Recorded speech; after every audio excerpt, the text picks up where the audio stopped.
Hello dears, ഈ കുർത്തി നിങ്ങൾക്ക് ഇഷ്ടപ്പെട്ടോ? എനിക്ക് വളരെ ഇഷ്ടപ്പെട്ടു സംഭവം. പക്ഷെ ഞാൻ സ്റ്റിച്ച് ചെയ്തതല്ല, വെറുതെ അടിക്കാൻ വേണ്ടി മാത്രം എൻ്റെ കയ്യിൽ വന്നൊരു സംഭവമാണ്. അപ്പം ഞാൻ നിങ്ങളെ കൂടി ഒന്ന് കാണിക്കാമെന്ന് ഓർത്തു.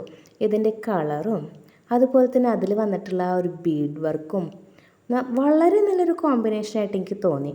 നല്ല ഡാർക്ക് ഷെയ്ഡായിട്ടുള്ളൊരു ഗ്രീൻ കളറാണ് നമുക്ക് ടോപ്പ് വന്നിരിക്കുന്നത്. അതിൻ്റെ മെറ്റീരിയലും നല്ലൊരു മെറ്റീരിയലാണ് കേട്ടോ. സംഭവം മെറ്റീരിയലിൻ്റെ പേരെന്താണെന്ന് എനിക്ക് ക്ലിക്കായിട്ടില്ല. അപ്പം നിങ്ങൾക്ക് ആർക്കെങ്കിലും അറിയുന്നുണ്ടെങ്കിൽ ഒന്ന് പറഞ്ഞു തന്ന ഉപകാരമായിരുന്നു. പിന്നെ വൈഡ് വീനൊക്കെ ഇപ്പോഴത്തെ ട്രെൻഡിങ് ആയിട്ടുള്ള ഒരു നെക്ക് ഡിസൈൻ ആണല്ലോ, അത് തന്നെയാണ് ഇതിന് കൊടുത്തിരിക്കുന്നത്. സ്ലീവിൽ നല്ലപോലെ ഡിസൈൻ ചെയ്തിട്ടുണ്ട്. അപ്പോൾ ഫ്രണ്ടിലാണെങ്കിൽ ഒരു പാനൽ കട്ടിംഗ് ആണ് കൊടുത്തിരിക്കുന്നത്. ഒരു 3 പീസ് പാനൽ കട്ടിംഗ് ആയിട്ടാണ് ഈ ടോപ്പ് സ്റ്റിച്ച് ചെയ്തെടുത്തിരിക്കുന്നത് തന്നെ. അപ്പോൾ അതിൻ്റെ ഉള്ളിൽ ആ ഒരു ബീഡ് വർക്കും കൂടിയൊക്കെ വന്നു കഴിയുമ്പോഴത്തേനും നല്ലൊരു ലുക്കുണ്ട്. അപ്പോൾ നിങ്ങൾക്ക് ഇഷ്ടപ്പെട്ടെങ്കിൽ ഒന്ന് കമൻറ്റ് ചെയ്ത് അറിയിക്കണേ. പിന്നെ ലൈക്ക് ചെയ്യാൻ മറക്കരുത്. അപ്പോൾ അടുത്ത ദിവസം നല്ലൊരു വീഡിയോ ആയിട്ട് കാണാം. Okay, by.